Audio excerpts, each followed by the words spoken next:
Saya pilih Le Mineral. Mineralnya bikin badan berasa lebih enteng.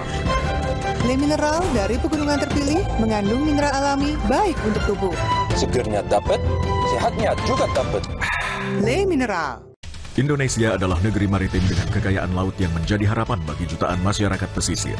Melalui program Kampung Nelayan Merah Putih, kawasan nelayan bertransformasi menjadi lebih modern, produktif, dan terintegrasi.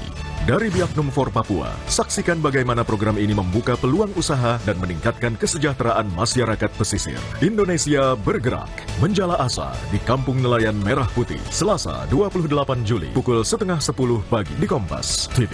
Dipersembahkan oleh Saya suka mineralnya karena latihan tiap hari. Keringat banyak keluar. Makanya saya pilih Le Mineral. Mineralnya jelas ada di botol. Itu benar, Le Mineral sumbernya berasal dari pegunungan terpilih yang mengandung berbagai mineral alami baik untuk tubuh. Badan berasa lebih enteng. Segernya dapat, sehatnya juga dapat. Kayak ada manis-manisnya. Le Mineral, sehatnya mineral terlindungi. Kopi hits nomor 1, ya Top Coffee Gula Aren. Gak cuma pomo-pomoan. Kopi, susu, gula aren, ngeblend. Kopinya nendang. Gula arennya legit. Top Coffee Gula Aren. I told you so. Favorit semua dari Wings. Saya pilih Le Mineral. Mineralnya bikin badan berasa lebih enteng. Le Mineral dari pegunungan terpilih mengandung mineral alami baik untuk tubuh. Segernya dapat, sehatnya juga dapat. Le Mineral.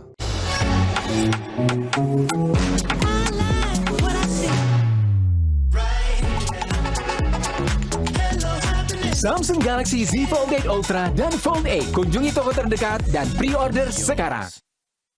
Saya pilih Le Mineral. Mineralnya bikin badan berasa lebih enteng. Le Mineral dari pegunungan terpilih mengandung mineral alami baik untuk tubuh. Segernya dapat, sehatnya juga dapat.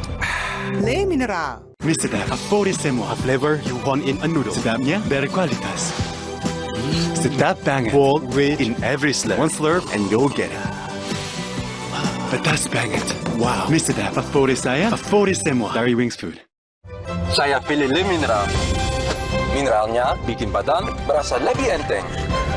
Le Mineral dari pegunungan terpilih mengandung mineral alami baik untuk tubuh.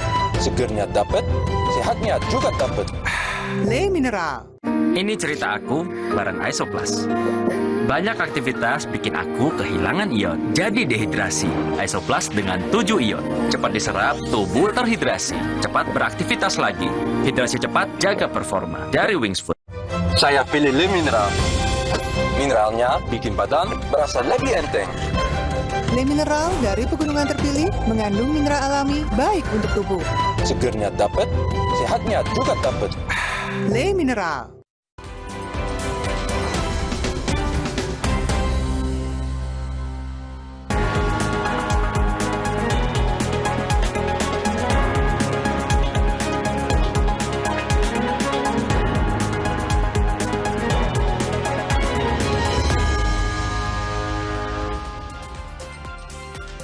Saudara, Anda menyaksikan Kompas Bisnis bersama saya Nanda Aprilia. Peri Warjio mundur dari Gubernur Bank Indonesia. Untuk sementara, posisi pimpinan Bank Sentral akan diisi oleh Deputi Gubernur Senior Bank Indonesia, Destri Damayanti. Destri ditunjuk sebagai pejabat sementara Gubernur Bank Indonesia hingga Gubernur BI definitif ditetapkan sesuai dengan mekanisme yang berlaku, yakni diusulkan oleh Presiden Prabowo dan juga mendapat persetujuan oleh DPR RI. Menurut penunjukan Destri ini sebagai pejabat sementara Gubernur Bank Indonesia dilakukan secara otomatis sesuai dengan ketentuan Undang-Undang Bank Indonesia. Destri memastikan operasional Bank Indonesia tetap berjalan normal selama masa transisi. Menurutnya, saudara, seluruh tugas Bank Sentral akan dijalankan seperti biasa dengan mekanisme pengambilan keputusan yang telah berlaku. Kami menggunakan pasal 40, di mana di situ berisi terkait dengan persyaratan sebagai anggota Dewan Gubernur Bank Indonesia. Jadi itu isinya persyaratan ABCD dan seterusnya. Kemudian pasal 42 adalah mekanisme berikutnya, di mana calon anggota Dewan Gubernur tersebut akan diusulkan dan diangkat oleh Presiden dengan persetujuan DPR. Ini adalah posisi pejabat gubernur sementara sampai nanti definitif mengikuti pasal 40 dan pasal 42 seperti tadi yang saya sampaikan. Usai pertemuan dengan Presiden Prabowo Subianto di Istana pada Senin malam, Saudara, pejabat sementara Gubernur Bank Indonesia Destri Damayanti meminta pelaku pasar untuk tetap tenang usai pengunduran diri Gubernur BI Peri Warjio. Destri menegaskan arah kebijakan moneter BI tak berubah dan kepemimpinan Bank Sentral dijalankan secara kolektif kolegial. Seperti diketahui, setelah pengumuman mundurnya Peri, pasar saham merespons dengan penurunan tipis ke level 6.185 dan sektor perbankan jadi salah satu pemberat kinerja IHSG.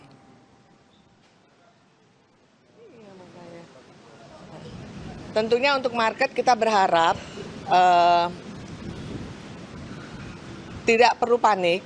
Kenapa? Karena kami dari Bank Indonesia tetap akan menjalankan kebijakan kami seperti juga yang sudah kami lakukan sebelumnya.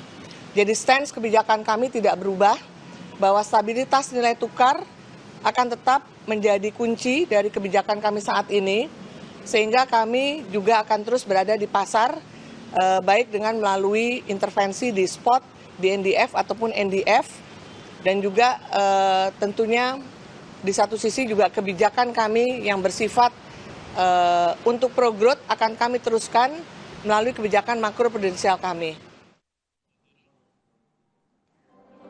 Sebelumnya, Saudara, pemerintah secara resmi telah menerima surat pengunduran diri Peri yang ditunjukkan kepada Presiden Prabowo Subianto pada hari Minggu. Mensesnek Prasetyo Hadi tidak merinci terkait dengan alasan yang disampaikan Peri dalam surat pengunduran dirinya. Ia hanya menjelaskan bahwa Presiden telah menerima surat pengunduran diri Peri dan menyampaikan apresiasi atas pengabdian Peri di Bank Indonesia.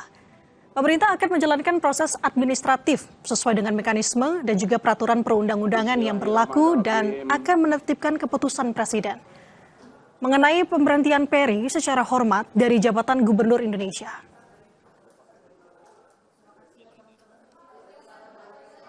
Bahwa per kemarin secara resmi kami menerima surat pengunduran diri dari Gubernur Bank Indonesia kepada Bapak Presiden, yang kemudian sesuai dengan mekanisme dan peraturan perundang-undangan yang berlaku, terutama kita mengacu kepada Undang-Undang Bank Indonesia, maka yang pertama Bapak Presiden menerima pengunduran diri dari Bapak Peri Warjio, tentu disertai dengan ucapan terima kasih dan penghargaan yang setinggi-tingginya atas dedikasi beliau selama kurang lebih 7 tahun lamanya memimpin Bank Indonesia. Berkenaan dengan surat pengunduran diri tersebut, karena sesuai mekanisme, maka akan diterbitkanlah keputusan Presiden berkaitan dengan pemberhentian beliau secara hormat dari jabatan sebagai Gubernur Bank Indonesia. Setelah pengunduran Peri Warjio dari Gubernur Bank Indonesia, lalu pertanyaannya bagaimana arah kebijakan Bank Indonesia ke depan dan sejauh mana mundurnya Peri jadi ujian independensi untuk Bank Indonesia. Kompas Bisnis akan membahasnya pagi ini bersama dengan Liza Kamelia Suryanata selaku Head of Equity Research Kiwom Sekuritas yang sudah terhubung bersama kami melalui sambungan daring. Selamat pagi Mbak Liza, apa kabar? Halo pagi Mbak Nanda. Baik, kabar baik, terima kasih. Oke, Mbak, kita sama-sama mendengar pernyataan kemarin sebenarnya terkait dengan pemberitaan pengunduran diri Pak Peri dari Gubernur BI. Nah, ke depannya dari sudut pandang Anda membacanya bagaimana untuk kebijakan Bank Indonesia ke depannya? Oke. Ya, sebelum kita memulai diskusi ini mungkin pertama-tama perlu kita note dulu ya. Pengunduran Pak Peri yang tiba-tiba ini di Senin kemarin ini memang alasan beliau adalah alasan pribadi ya.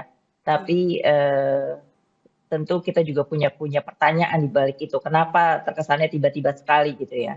Nah, jujur ini sudah rahasia umum, sudah banyak spekulasi yang beredar di pasar begitu. Apakah pengunduran Pak Peri ini ada suatu unsur intervensi di dalamnya gitu. Nah, tapi sebelum kita berasumsi lebih jauh, mungkin perlu berpikir agak forward thinking juga ke depan gitu. Apa yang menyebabkan mungkin posisi jika ini adalah alasan ketidaknyamanan di dalam pekerjaan, apa yang menyebabkan bahwa BI ini dirasa mungkin bisa kehilangan independensinya. Nah, yang menjadi pemikiran saya saat ini adalah mungkin ya ada hubungannya dengan revisi P2SK ya, undang-undang P2SK tersebut. Ini yang kalau kita teliti lebih jauh pasal-pasalnya, inilah yang sepertinya membuat pagar antara BI, pemerintah dan DPR ini menjadi lebih tipis gitu. Harusnya secara independen BI ini adalah sebuah lembaga yang independen ya. Undang-undang juga menetapkan BI ini harus lepas dari campur tangan pemerintah. Posisinya dengan presiden, dengan DPR ini koordinasi, bukan bawahan begitu. Walaupun BI memang melakukan pertanggungjawaban kepada presiden dan DPR, melaporkan. Dan BI juga punya hak untuk menolak intervensi begitu.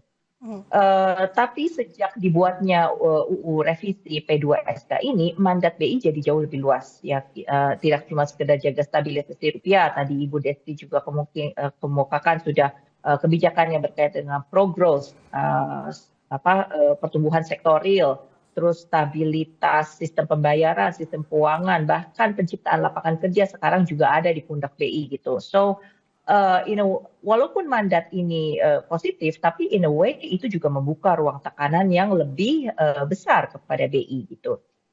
Jadi keputusan untuk menurunkan suku bunga atau untuk memperkuat stabilitas rupiah itu menjadi pressure-nya itu menjadi semakin besar gitu. Walaupun kondisi inflasi atau eksternal itu belum memungkinkan, tapi ya somehow ada kepentingan yang memberikan opini bahwa ya rupiah harusnya secara fundamental itu berada di angka 15.000 per USD misalkan begitu ya.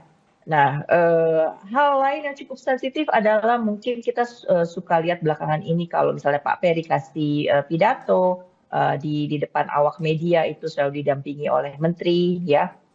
Menteri memang cuma memiliki hak bicara tapi tidak memiliki hak suara, tapi kehadiran pemerintah gitu di dalam ruangan ketika kebijakan moneter dibicarakan itu rasanya mungkin sudah membuat suasana cukup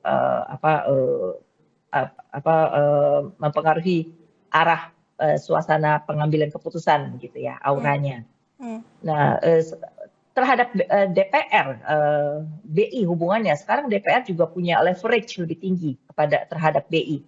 Jadi DPR itu yang mengatur anggaran operasional BI, standar biaya, struktur organisasi, SDM, bahkan juga remunerasi. Ini juga butuh persetujuan DPR gitu. Jadi enggak cuma sekedar nanti aja nih gubernur BI definitif yang nantinya akan dilempar ke Komisi 11, kemudian diadakan fit and proper test gitu.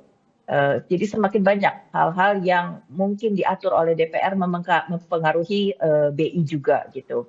Oke, Mbak Lisa, maaf saya potong. Jadi maksud yang ingin Mbak Lisa sampaikan begitu sebenarnya ini ada kaitannya antara implementasi UU P2SK dengan mundurnya Peri Warjio.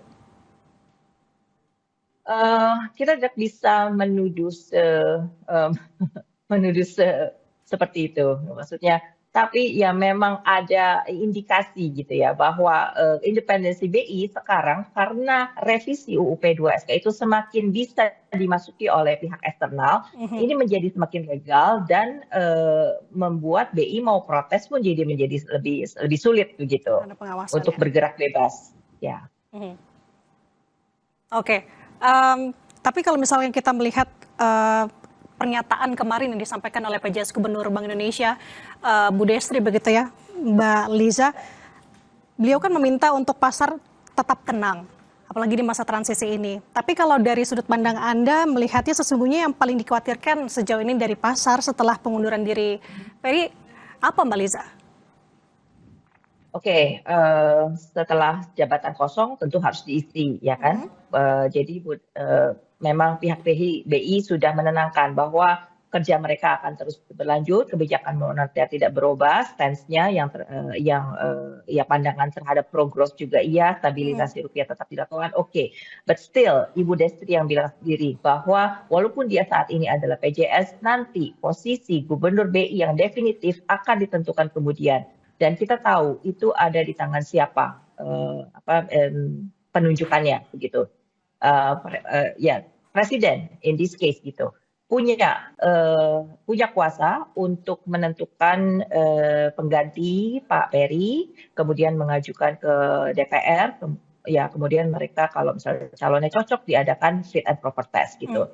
So in this case menarik untuk memperhatikan bahwa ada sosok keluarga dari Pak Presiden sendiri yang berada di Dewan Gubernur, yaitu Pak Thomas Yuwandono, ya. Kehadiran beliau di Dewan Gubernur walaupun cuma beberapa bulan, tapi seenggaknya ya mau nggak mau ya ini karena adanya hubungan spesial tersebut membuat dia tersorot begitu. Sebagai political frontrunner, ya namanya ini banyak disebut-sebut sebagai political frontrunner. Sedangkan kalau Ibu Destri dengan pengalaman dan senioritasnya itu harusnya dialah yang paling cocok menjadi institutional frontrunner gitu. Nah di sini market akan melihat apakah pemerintah sekali lagi akan mendahulukan kepentingan negara instead of kepentingan politik yang sudah sering banyak terjadi belakangan ini gitu. Oke, kita masih mengaitkan di sini dari pernyataan PJS Gubernur BI, di mana yang meminta pasar untuk tetap tenang, Mbak Liza. Namun kalau kita melihat kemarin di hari yang sama ketika Pak Peri mundur dan antara masuk ke KSSK, jadi KSSK Plus. Bagaimana Anda melihat ini? Apakah sebenarnya hal ini mempengaruhi persepsi market, Mbak Liza? Oke.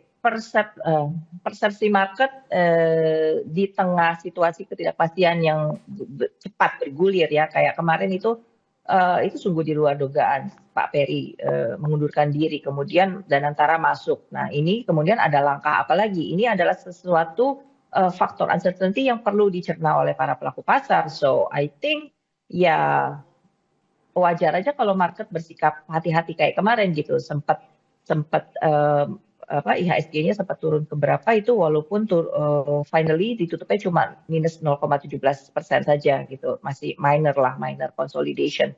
Tapi saya lihat juga di rupiah ya, rupiahnya ini kenapa tembus 18.000 lagi. So dan asing juga finally setelah kemarin itu minggu lalu tepatnya sejak 2 minggu yang lalu, sejak Kamis 2 minggu yang lalu, padahal sudah sempat masuk foreign net buy 4 hari berturut-turut, tapi langsung ke babat habis lagi di hari Rabu Kamis minggu lalu gitu. So ya inilah faktor ketidakpastian yang masih perlu market digest lebih lanjut itu ke depannya. Oke, berarti kalau kita tanya mengenai resiko apa yang perlu untuk pasar waspadai termasuk dengan soal fiscal dominance di sini? Singkat saja Mbak Liza. Ya, oke. Jadi kebijakan BI tugasnya adalah kebijakan moneter. Nah, kebijakan moneter ini yang dikhawatirkan adalah untuk semakin diarahkan untuk membantu kebutuhan pemerintah gitu. Misalkan menekan biaya utang negara, kemudian jaga likuiditas program pemerintah, itu tadi mempercepat pertumbuhan, dukung pembiayaan fiskal. Nah, kalau itu terjadi, fokus utama BI bisa bergeser gitu. Dan keputusan moneter ini tidak lagi sepenuhnya didasarkan pada inflasi atau rupiah atau stabilisasi eksternal, tapi ikut menyesuaikan dengan agenda politik pemerintah gitu ya. Nah, ini sebenarnya adalah rumor yang sudah disampaikan kepada saya pribadi oleh institusi asing yang kita takutkan menjadi kenyataan bahwa finally bank-bank besar di Indonesia ini makin kesini tuh makin dijadiin alat untuk akomodir kepentingan pemerintah instead of shareholders begitu. Jadi kalau saya tangkap apa yang disampaikan oleh Mbak Disa adalah kita lihat dulu sebenarnya bagaimana di masa transisi ini, apalagi PJS Gubernur BI mengatakan bahwa tenang dulu, pasar tenang saja terkait dengan hal ini. Jadi terima kasih sudah berbagi perspektif bersama dengan kami di Kompas Bisnis. Liza Camelia Suryanata, Head of Equity Research Kiwom Sekuritas telah berbagi perspektifnya di Kompas Bisnis. Selamat pagi Mbak, sehat selalu. Ya, thank you Mbak. Saudara, Bursa Efek Indonesia melakukan evaluasi mayor sejumlah indeks saham termasuk dengan Kompas 100 untuk mengenal lebih jauh lagi soal indeks Kompas 100. Kompas Bisnis akan membahasnya lebih lengkap. Usai jeda, tetaplah bersama kami di Kompas Bisnis.